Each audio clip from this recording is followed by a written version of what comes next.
Hello అండి, నమస్తే. Welcome back our channel Suji kitchen recipes. ఈరోజు ఒక మంచి నిల్వ పచ్చడి చిక్కుడుగాయలతో చేసి చూపించబోతున్నాను. ఈ పచ్చడి టేస్ట్ అయితే చాలా బాగుంటుందండి. సింపుల్గా చేసేసుకోవచ్చు. ఇన్స్టెంట్గా అప్పటికప్పుడు చేసే ఈ చిక్కుడుగాయల పచ్చడిని ఎలా చేయాలో ఇప్పుడైతే వీడియోలో చూసి తప్పకుండా ట్రై చేయండి. ఇప్పుడు వీడియో స్టార్ట్ చేద్దాం. ముందుగా ఈ చిక్కుడుగాయల పచ్చడి కోసం చిక్కుడుగాయలని 1/2 కిలో వరకు తీసుకున్నాను.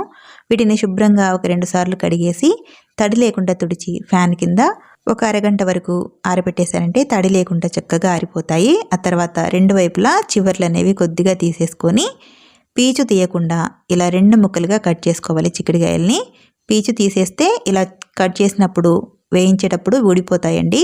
పీచు తీయకుండా ఇలా ముక్కలు చేసుకుంటే విడిపోకుండా ఉంటాయి ఫ్రై చేసిన తర్వాత. ఇప్పుడు ఇందులో కావాల్సిన చింతపండుని అయితే నానబెట్టుకుందాం. ఇలా ఒక గిన్నె తీసుకొని ఇందులోకి ఒక పెద్ద సైజు నిమ్మకాయంత చింతపండు తీసుకోండి. ఒక 50 గ్రాములు ఉంటుందండి చింతపండు.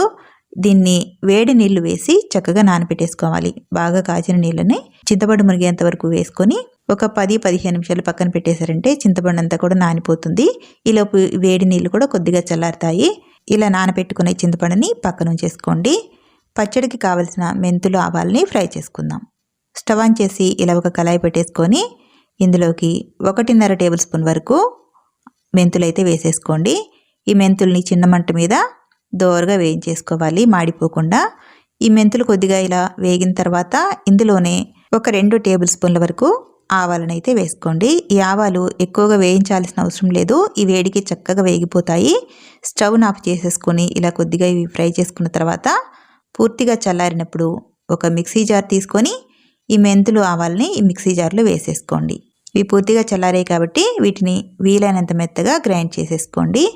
ఇలా గ్రైండ్ చేసుకున్న మెంతిపిండి ఆవపిండి పక్కన పెట్టేసుకోండి.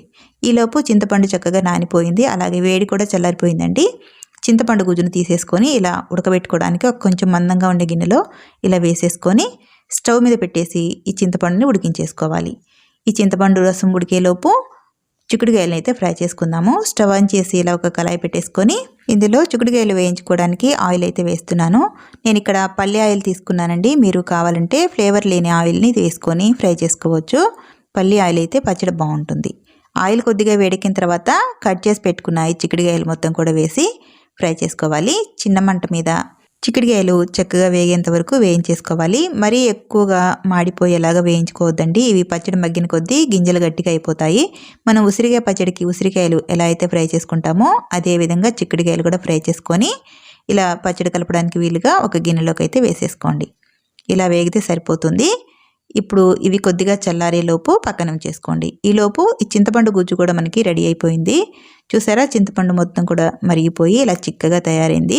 ఈ కన్సిస్టెన్సీలో ఉడికించుకోవాలి. ఇప్పుడు చింతపండు పక్కన పెట్టేసుకొని చిక్కుడుగాయలు ఫ్రై చేసుకున్న ఆయిల్లో పోపు అయితే వేసుకుందాం. ఆయిల్ వేడిగా ఉంది కాబట్టి మంటని సిమ్లో పెట్టేసి 1 స్పూన్ వరకు పచ్చిశనగపప్పు, 1 స్పూన్ వరకు మినప్పప్పు, అలాగే ఆవాలు కూడా వేసేసుకొని ఇవి కొద్దిగా వేయించేసుకోవాలి. ఇవి కొద్దిగా వేగిన తర్వాత ఇందులోకి వెల్లుల్లి రెబ్బల్ని కొచ్చాపచ్చగా దంచుకొని వేసేసుకోండి.